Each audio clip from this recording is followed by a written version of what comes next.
Yo tengo una de estas charlas en YouTube, tal vez algunos de ustedes la han visto. Entonces voy a hacer una especie de cambio al final de esta charla, porque lo que yo les quiero explicar de partida es no solo por qué existe la fundación, sino cómo cambian las sociedades, cuál es la fuerza de cambio detrás de una sociedad, qué es lo que desarrolla, digamos, o lleva el desarrollo de un lado al otro, en una dirección o en otra dirección. ¿Por qué pasó esto en Chile, por ejemplo? Chile fue un país, hoy día es el país más rico de América Latina en términos de ingreso per cápita, esa es la realidad de las cosas, pero Chile fue en general durante toda su historia un país bien mediocre, un país del montón, ni siquiera en el promedio de América Latina, esa es la verdad. Durante prácticamente toda su vida independiente, Chile fue un país pobre, con súper alta inflación, con desnutrición infantil, con altas tasas de mortalidad, bajas expectativas de vida, o sea, un país ratón, esa es la verdad. Como decía Álvaro Bardón, un país basurita latinoamericano. Esa es la historia de Chile. Chile no siempre fue lo que es hoy, así como Argentina no siempre es lo que es hoy. Argentina fue un país desarrollado, que volvió al subdesarrollo, ¿no es cierto? Y eso es algo que nos puede pasar a nosotros también. Venezuela llegó a ser un referente en la década de los 70. Miren dónde están hoy. Entonces, lo primero que hay que entender es que ningún país tiene nada asegurado. O sea, no hay algo así como una ley de la historia que necesariamente te va a llevar al progreso. Eso no es así. Ni una sociedad, ni la vida de ustedes tampoco. El día de mañana salen en la esquina y los atropellan y cambió la vida para siempre. En los países no es tan abrupto, pero hay fuerzas que llevan a los países en una y otra dirección y esas fuerzas no son inevitables. Algo tienen en común estos personajes. ¿Quién los reconoce? ¿A todos los reconoces tú? Bueno, ese es más difícil de reconocer. Aquí tienen ustedes 6 pensadores de los más influyentes del siglo XX, lejos. Este es Milton Friedman, probablemente fue, junto con John Maynard Keynes, el economista más importante del siglo XX y más influyente, y junto con Friedrich Hayek. Friedman, Keynes y Hayek, o sea, Friedman y Hayek estaban más en la misma línea, obviamente, pero Keynes no podía pensar más distinto que Friedman y Hayek, o sea, eran totalmente opuestos en su idea. Después vamos a ver por qué. Este es Ludwig von Mises, el economista de la escuela austríaca más importante del siglo XX y uno de los más, según algunos, el más grande economista del siglo XX. Este es Max Weber, el padre de la sociología moderna. Muy respetado también por la izquierda, muy respetado. Y ese es Douglass North, premio Nobel de Economía, un personaje más actual de todos ellos, el único que vive todavía es Douglass North. ¿Por qué los puse? Todos ellos, a pesar de sus diferencias y las disciplinas tal vez relacionadas pero distintas en las que trabajaban, plantearon una tesis: que los países, las sociedades, se van en una u otra dirección de acuerdo a las ideas que están dominando en esa sociedad. Milton Friedman tiene un artículo muy interesante donde dice esto. Yo lo tengo citado también en un artículo, en un libro sobre Friedman que está acá, lo pueden ver. John Maynard Keynes, en su teoría general, su famoso libro, económicamente muy deficiente, pero su conclusión es válida. Y Hayek se declara expresamente de acuerdo con Keynes en eso. Mises tiene un capítulo entero en La acción humana, su obra maestra, ¿no es cierto?, sobre cómo las ideas de los intelectuales afectan el curso de la historia. Max Weber dice que el capitalismo surge de toda una estructura valórica que la religión protestante desarrolla, Inglaterra, Holanda, pero sobre todo en Estados Unidos. Son esas ideas, ese cambio de visión de mundo lo que lleva al capitalismo y la sociedad moderna, dice Max Weber. Y Douglass North, toda la teoría del desarrollo institucional de Douglass North es que hay determinadas ideas, valores y creencias que se desarrollan en las sociedades y que esas tienen un impacto en la forma en cómo las personas actúan y también en las instituciones, o sea, las reglas que las sociedades se dan. Y Douglass nos dice que el comunismo, por ejemplo, fue una religión, una especie de religión, que llevó a que los líderes que creían en esto, una vez que tomaron el gobierno en Rusia, en la Unión Soviética, implementaran cierto tipo de instituciones que condujeron a malos resultados económicos. ¿Ya? Eso es lo que le importa a North. Entonces, este es el gráfico que a mí me gusta siempre usar. Este es un libro que se publicó en Estados Unidos, en la Universidad de Stanford, hace poco tiempo atrás, no mucho tiempo. ¿Cómo funciona esto? ¿Y por qué es importante que estemos acá hoy y ustedes entiendan esto? Sean de izquierda o sean liberales. Ojalá sean liberales, pero si no me estoy pegando un tiro en el pie. Hay ideas acerca de lo bueno, de lo justo, de qué es una sociedad feliz o una sociedad con equidad, por ejemplo. Esas ideas las desarrollan y las ponen a dar vuelta a los intelectuales. Gente que piensa en estas cosas, que está dedicada a pensar y a escribir y a reflexionar en torno a estos temas. Y esas ideas ustedes las captan aun cuando no hayan leído directamente a estos intelectuales. Porque ustedes van a las universidades, bueno, ahí las captan de manera más directa, pero también las ven en las películas, en las teleseries, en los medios de comunicación, en las novelas. Ahí están consagradas estas ideas, estas visiones de mundo. Y van definiendo la forma en cómo ustedes ven el mundo, aunque ustedes no estén conscientes de eso. ¿O ustedes creen que las ideas que tienen ustedes sobre justicia, lo que es bueno, lo que es malo, son todas que se les ocurrieron solo a ustedes? No es así. No funciona así. Prácticamente nadie tiene ideas originales propias en el mundo. Prácticamente nadie. De repente, y sí es que tal vez algunos de los grandes intelectuales de la historia han tenido ideas originales, pero la mayoría de los grandes intelectuales lo que han hecho es elaborar sobre ideas que ya había también. ¿No es cierto? Bueno, entonces cuando esas ideas predominan, tú tienes instituciones. Si nos convencemos de que lo correcto es un país sin desigualdad, tú vas a tener instituciones que redistribuyan la riqueza de manera importante, ¿sí o no?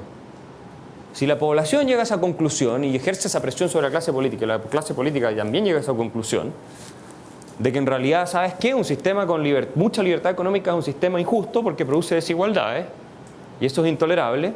Bueno, ¿qué va a pasar?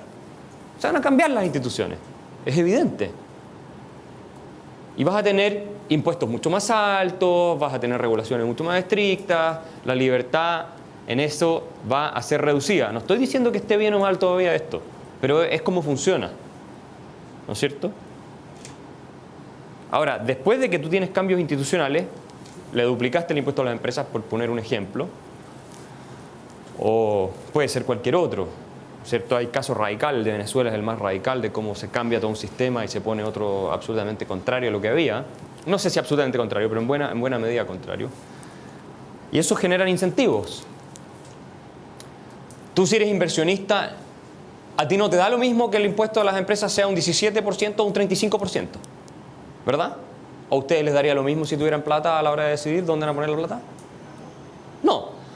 Entonces, de las ideas que habían, se generaron ciertas instituciones y ustedes, inversionistas que nunca han leído un libro en su vida y que probablemente no tienen idea cómo se llaman todos los, o algunos de los intelectuales que están detrás de difundir estas ideas, dicen, no meto mi plata en ese país. O no sigo invirtiendo, me la llevo para otro lado. ¿Por qué? Porque te generaron incentivos. La institución, la ley, te generó un determinado incentivo. Y tu conducta va a ir en otra dirección. Entonces, ¿qué vas a hacer? Te vas a ir a Perú con tu plata. O te vas a ir, no sé, a los mercados emergentes, anda a saber. Y los incentivos llevan a esos resultados. ¿Qué va a pasar? Cae la inversión, ¿verdad? Estoy hablando ahora desde un punto de vista económico, después vamos a entrar en la parte más filosófica. Cae la inversión. Como no hay más inversión, porque el capital se está yendo del país, no hay creación de empleo, aumenta el desempleo. Como aumenta el desempleo, la gente tiene menos oportunidades. Como tiene menos oportunidades, la desigualdad respecto de los que están arriba aumenta. Así ven ustedes cómo un grupo de ideas que intentó corregir un problema, o que se asumía que era un problema, que era la desigualdad, terminó llevando resultados que aumentaron la desigualdad. Y de hecho hay un paper muy interesante sobre eso que escribieron varios profesores de MIT y Harvard, en que les prueban a ustedes, el año pasado, antepasado lo sacaron, que la redistribución a través del Estado no hay evidencia de que corrija desigualdades. Incluso en muchos casos aumenta la desigualdad. Eso es empírico, esto no es una posición normativa. Y son profesores, algunos bastante progresistas, o sea, algunos bastante con sensibilidad más de izquierda. Ni siquiera son libertarios. Entonces, por eso es tan importante el tema de las ideas. Esto es el kit del asunto. Este es Milton Friedman y Rose Friedman, su señora, que dicen que era más brillante que él. A mí me lo ha dicho gente que los conoció y convivió con ellos. Que la única que podía ganarle una discusión era ella. A todos los demás Friedman los pulverizaba, pero con ella nunca pudo. Bueno, ya podemos imaginar qué otro tipo de mecanismo habrá utilizado para ganar el debate. En todo caso, este es el punto, ¿no es cierto? Miren lo que dice los Friedman en un artículo que se llama, si lo traducimos al español, así como la marea en los asuntos humanos. ¿Cómo cambia la marea en las sociedades? Leámoslo, pónganle atención a esto. Pónganle atención. Un cambio mayor en la política social y económica, lo que estamos viendo hoy día en Chile, ¿o no? Es un cambio relativamente mayor. Es precedido por un giro en el clima de opinión intelectual. Cambian las ideas, cambian. Después de un lapso, a veces décadas, o sea, esto no es rápido, esto es gradual. Esto no es una cosa que un día para otro funciona. Una corriente intelectual se esparce primero gradualmente y luego más rápido en el público, y a través de la presión que éste ejerce sobre el gobierno afectará el curso de la política económica social. O sea, Friedman, que era un economista neoclásico, tradicional, matemático, con modelo y todo, pero tenía perfectamente clara esta dimensión. Que tú no puedes, si quieres mantener una sociedad, sea el Estado benefactor europeo, o sea una sociedad libre, cualquiera que tú quieras tener, tú tienes que tener la opinión pública en general a la larga del lado de esas instituciones. Que esto es algo que John Stuart Mill también dice, ¿no es cierto?, en su ensayo sobre economía política. Si no recuerdo mal, en esos ensayos él dice que cuando la opinión ha sido destruida o se ha desplazado del apoyo de una cierta institución, esa institución está condenada a desaparecer. Si el día de mañana el 80% de los chilenos está de acuerdo en que hay un pequeño grupo de personas de ciertas características, digamos colorines de 1,60 m para abajo, que tienen que ser esclavizados, ¿cuánto crees tú de tiempo les va a quedar a los colorines? Tienen que salir arrancando. Estoy poniendo un ejemplo un poco ridículo, pero es lógico que si la opinión común cree que algo es de una determinada manera, va a tener instituciones en ese sentido. Si ustedes van a los países musulmanes, por ejemplo, que está tan de moda hoy día, hay ciertos códigos y ciertos valores en esos países respecto del estatus de la mujer, por ejemplo, que es inferior al de un hombre. Y como esos valores los sostiene al menos la mayoría de los hombres, que son los que tienen al final el poder, las mujeres no tienen nada que hacer. ¿Cierto? Están perdidas. Están obligadas a andar tapadas así en verano, ir a la playa con burka. No es chiste eso, yo lo he visto, en la playa con burka. Entonces, así importantes son las creencias, los valores y las costumbres que la gente tiene. Se puede cambiar el curso de la evolución social. Dos casos emblemáticos son el de este centro de estudios en Suecia, que se llama Timbro, que es uno de los más influyentes en Estocolmo está, y el Institute of Economic Affairs en Inglaterra, que es el gran responsable en haber cambiado el clima intelectual para que Margaret Thatcher, la primera ministra tan famosa, que cambió el sistema económico inglés en el sentido de haberlo vuelto a sus orígenes liberales. Bueno, este instituto jugó un rol clave y ella se lo reconoció a su fundador después. En una carta le dice, si usted no hubiera sido por el trabajo de sus intelectuales, de sus académicos y todo lo demás, nosotros no habríamos tenido la base para poder hacer esos cambios. ¿Y en Suecia qué pasó? Lo mismo ocurrió con Timbro. Timbro, después de que Suecia quiebra en los 90, porque el Estado benefactor de Suecia quebró en los 90, a los suecos tampoco les funcionó, pero a nosotros sí nos va a funcionar, con un cobre a $2.50 sobre todo. Bueno, este instituto logra también rearticular todo un discurso liberal. Los suecos eran uno de los países más liberales del mundo antes del Estado de bienestar y eran uno de los países más ricos y más iguales del mundo. O sea, tenían un Estado bastante pequeño hasta la década del 50, no más de un 21 o 22% del producto. Y Timbro logra, y hay una revolución liberal en Suecia que sí sigue siendo un Estado grande, que tiene una carga de tributos todavía muy alta, pero en general incorporó muchos elementos de mercado en todo su sistema de provisión de servicios y todo lo demás. Y bajó los impuestos y todo eso. Entonces, Esos son casos emblemáticos de cómo se cambian. Ahora, este es un tema que al final tiene que ver con el poder y con cómo tú ejerces influencia en una sociedad. Y todos los centros de estudio del mundo se financian y se mueven con gente que los apoya de manera filantrópica. No reciben algo a cambio. No es voy a apoyar la fundación, no sé, Atlas en Estados Unidos y me van a dar un retorno por la inversión sobre el capital. No, es inversión neta. Listo. ¿Por qué hay gente que está dispuesta a hacer eso? Pregúntense ustedes, si fuera plata perdida. ¿Por qué ustedes estarían dispuestos? Porque esto no es el hogar de Cristo, donde tú ves concretamente cómo se está ayudando a la gente. Donde tú ves, ya, financio por $1.000.000, tengo tantas personas que les puedo dar un almuerzo, por ejemplo. Súper concreto.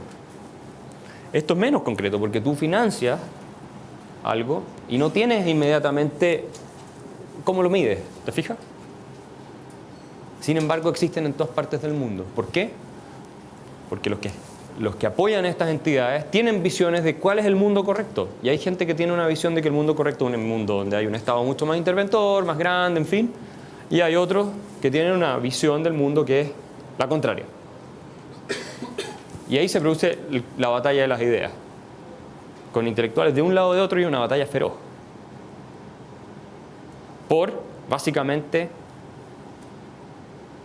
cómo se va a diseñar el poder en una sociedad. ¿Vamos a limitarlo o vamos a extenderlo? Esa es la pregunta. George Soros, ¿saben quién es George Soros? ¿Quién sabe quién es George Soros? Yo sé que millonario está en la lista de Forbes del más rico.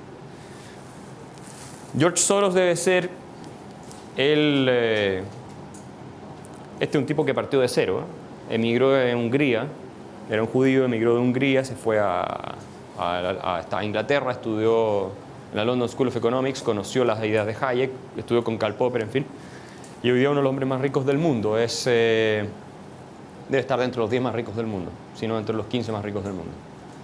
Y probablemente el más influyente empresario de todo el mundo. ¿Por qué? Él tiene una red que se llama las Open Societies. Esto es un poco una caricatura de él, pero la red de las Open Societies lo que hacen es promover en todo el mundo y en la financia ciertas ideas, la democracia y otras cosas, pero también el estado de bienestar y ese tipo de cosas. Y tiene una influencia gigantesca. Se dice que incluso hay gobiernos que han llegado a caer por la influencia de él, en Europa del Este y otras partes. Imagínense. Bueno, este es un tema de lo que está pasando hoy día en Chile.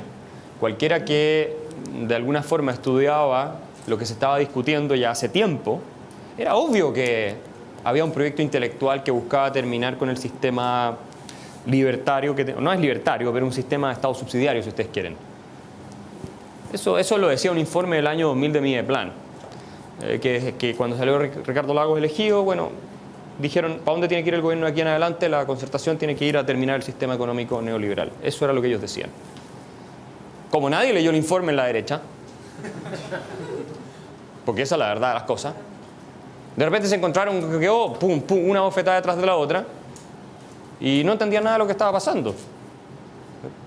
Ahora recién están empezando a entender un poco que el tema de las ideas es importante y no solo el tema de los intereses económicos, ¿no es cierto? Sobre todo después de lo de Penta. O sea, la presidenta Michelle Bachelet, en un libro que se llama Aportes de la centroizquierda,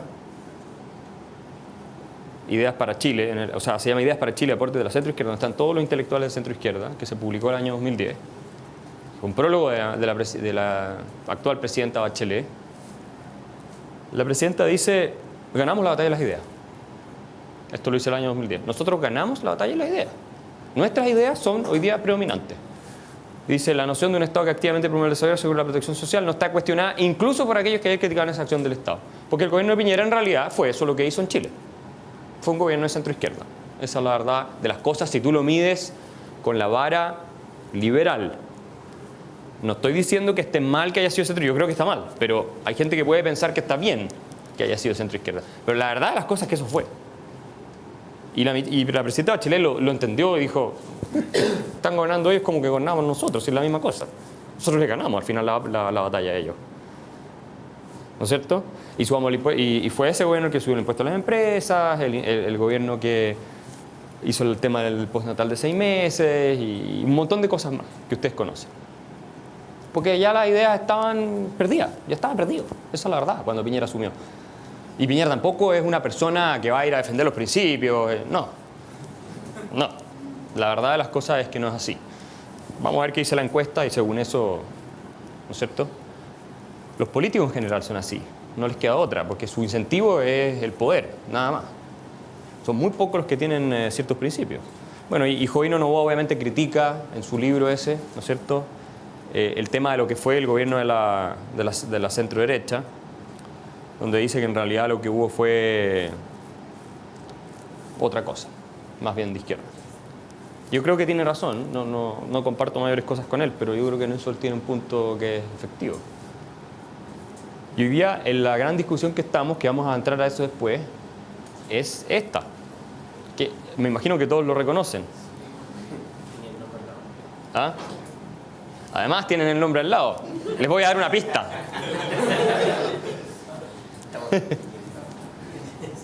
Estamos hasta el Piketty. Sí, muy buena. Bueno, ¿es irrelevante lo que está diciendo este señor? Este es un intelectual, este gallo nunca le ha trabajado un peso de verdad a nada en su vida. Este es un tipo que se dedica a escribir y a estudiar. Listo. Eso es lo que hace. ¿Por qué vino a Chile? ¿Por qué lo invitaron? Sí, ya. Ahí tenéis un ejemplo concreto de la influencia que tienen los intelectuales y las ideas sobre la vida de nosotros. Porque esto no es que le va a afectar solamente a los miembros de la nueva mayoría cuando cambien la ley. Donde ellos digan, nos van a quitar más plata a nosotros. No. Eso les va a afectar la vida a todos ustedes y nos va a afectar la vida a todos nosotros. Si efectivamente, imagínense lo que propone, podemos hablar de eso, pero imagínense que efectivamente impusiéramos un impuesto al capital en Chile de 80% sobre los $1.000 millones. O el 80% sobre los $500.000. O sea, Alexis Sánchez tenemos que quitarle casi todo lo que gana. Bueno, esas son las ideas que propone este señor. Ahora, probablemente no va a llegar a ese extremo, pero obviamente que inclina la dirección hacia un lado, ¿no es cierto? Por eso la centroizquierda chilena está orgásmica con la visita de Piketty. ¿Ah? Chile le dieron la medalla rectoral. Le dieron todo. ¿Qué es lo que no le van a haber dado? Porque Piketty les dijo, miren, aquí hay un libro, además publicado por Harvard University Press, que universidad más desastrosa desde el punto de vista de las ciencias sociales. Para un liberal es un... Harvard es... Bueno, pero hicieron un negocio increíble, porque el libro es el máximo, el bestseller más vendido en la historia de Harvard University Press. Entonces los gallos han ganado harta plata y Piketty obviamente va a entregar el 80% de lo que gane por sobre $1 millón voluntariamente, porque como creen eso, ¿no es cierto? Bueno, aquí hay un ejemplo, por eso lo tengo aquí, actual. Entonces hay que agarrar a Piketty y refutarlo. No se puede dejar que el tipo siga. Los que creen en la sociedad libre tienen que hacer esa pega. Los que están de acuerdo con él, al revés, tienen que tratar de darle piso a Piketty para que las ideas de él sean las que inspiren las reformas legales de política económica y tributaria. Obvio, tienen que darle piso. ¿Me entienden la lógica?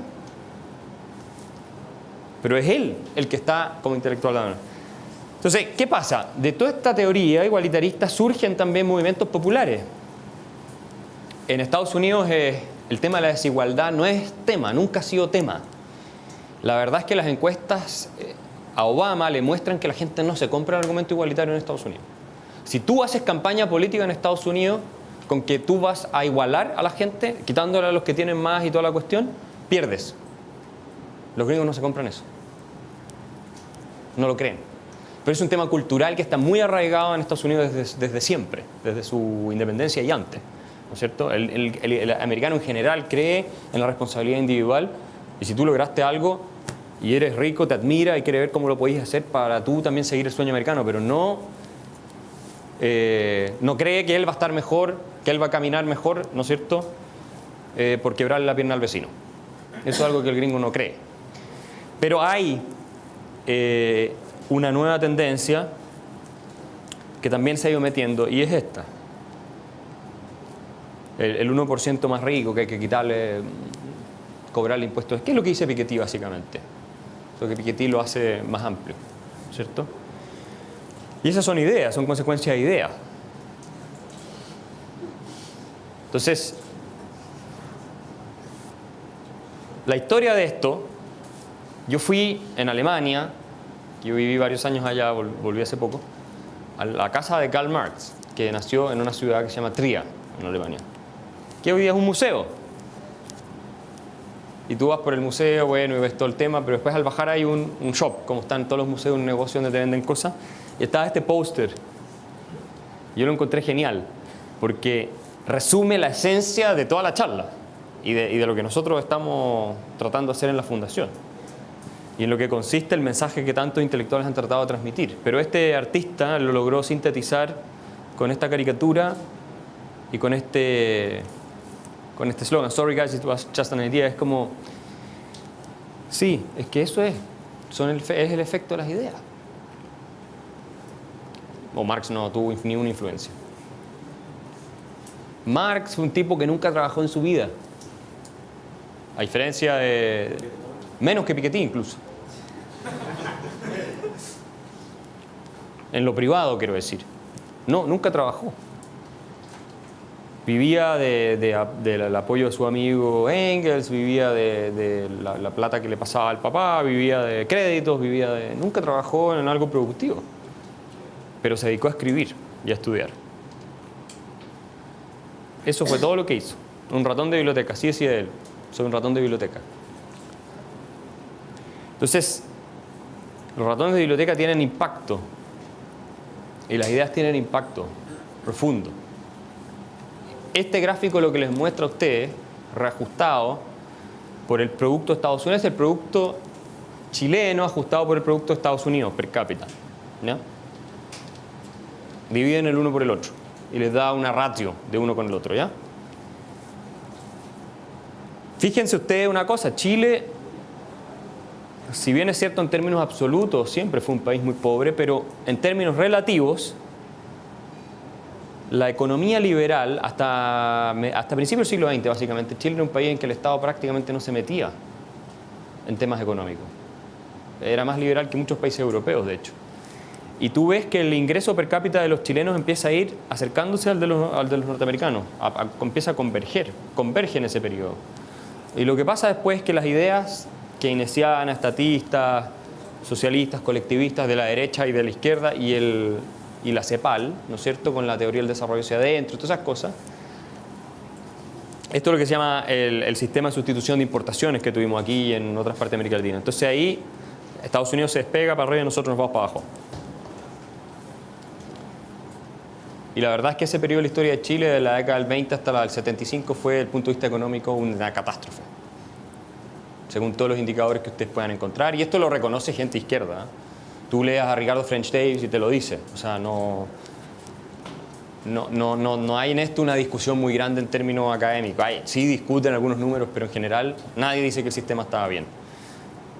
Y luego, bueno, viene la economía social de mercado, le pusieron aquí los autores del gráfico, que es la que tenemos hoy, y ven ustedes que el ingreso empieza a converger con el de Estados Unidos nuevamente. Ese impacto institucional que tienen las ideas. Este es un libro que a mi juicio es extraordinario, porque lo que les muestra a ustedes como un país que puede estar en la cima del mundo, puede ser totalmente destruido y terminar en el colapso de la catástrofe más grande. No es que los latinoamericanos solamente, porque claro, los venezolanos son caribeños, entonces, no, hay mucho sol, no van a llegar nunca lejos. Claro, porque se echan a la playa, les cae un coco y pueden comer. Esas típicas teorías que uno escucha, ¿no es cierto? Y tienen una música así y andan bailando todo el día, entonces no pueden ser serios. No. Alemania, este es un libro que lo retrata súper bien, de un inglés. Que eso es lo interesante, un alemán jamás escribiría un libro así hoy en día, por razones muy obvias. Era el país del mundo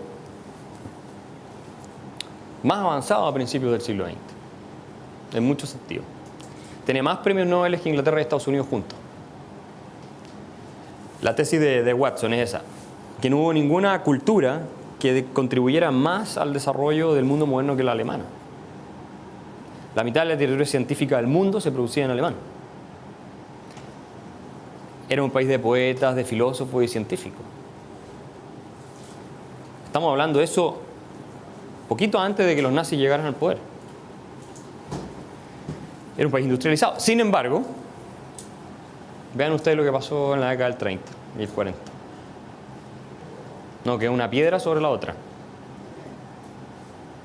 Y eso fue que de repente se volvieron locos y, no sé, de filosofar, escribir poesía e inventar productos químicos, se dedicaron a tratar de matar al vecino. No fue por eso. No fue por eso. Esto lo explica Hayek en Camino a Servidumbre. Fue el avance de las ideas colectivistas, en buena medida, lo que llevó a los alemanes al desastre en el que terminaron. Ideas que partieron de los círculos intelectuales. Para que vean ustedes lo importante que es este tema y la obligación que tienen las personas que quieren hacerse responsables por el destino de sus sociedades es resistir. Esa es la obligación que tienen las personas, que tenemos, aunque sea impopular, porque es muy difícil cuando uno es una minoría, cuando uno está solo, resistir las ideas de moda. De hecho, hay experimentos en que ponen gente en una fila y les van preguntando qué color ves y está obviamente organizado el experimento. Ponte tú que es azul y los 4 primeros tipos le dijeron di que es verde. Y el quinto no sabe que está hablado de antes. Verde, y el quinto dice verde. No dice azul, para no irse en contra de lo que dicen los otros, a pesar de que está viendo azul. Entonces hay algo en nuestra psiquis también de eso, que lleva a toda esta gente, que si tú hubieras hablado individualmente con cada uno de ellos, oye, ¿tú estás de acuerdo con el genocidio? Tú te habrías dicho no, probablemente. Pero la furia de estas ideas es tan, y llega a ser tan potente, que en algún minuto todo el mundo cae como bajo una hipnosis y deja de ser criticable o de ser afectada por la crítica racional. Ese es el problema. Y cuando ese punto pasa, un punto de no retorno, ya no hay vuelta atrás. A los venezolanos les pasó. Ya no volviste atrás. Listo. El desastre está ahí. Ya no lo puedes evitar en una sociedad. Y eso le puede pasar a cualquier sociedad. Ahora, no tal vez a este nivel. Porque los alemanes cuando hacen algo lo hacen bien. Pero sí te puede llevar al desastre completo. Para los estándares que tú tenías. Argentina también es un gran ejemplo, ¿no es cierto? Ahora, ¿cuáles son? Termino los últimos minutos y ahí vamos a la pausa. ¿Cuáles son las ideas de una sociedad libre? Que todo el mundo habla de libertad. Camila Vallejo habla de libertad, Cuba es la verdadera libertad. ¿Cuáles son las ideas de una sociedad libre? ¿Qué significa que una sociedad esté compuesta por personas libres? Digamos eso, porque la sociedad no existe independiente de las personas que la componen. ¿Qué es una sociedad de personas libres? Es una sociedad donde ustedes pueden diseñar su plan de vida, tomar sus decisiones con lo que les pertenece, sin que otra persona, ¿no es cierto?, por la fuerza los obstaculice y se los impida, y respetando igual derecho a los demás. Eso es. La libertad no es que ustedes tengan plata para comprarse lo que ustedes quieran, que es lo que dice la izquierda. Si no tienes plata, no tienes libertad. Por lo tanto, hay que quitarle a los que tienen para darle a los que no tienen. Eso es otra cosa. Esos medios.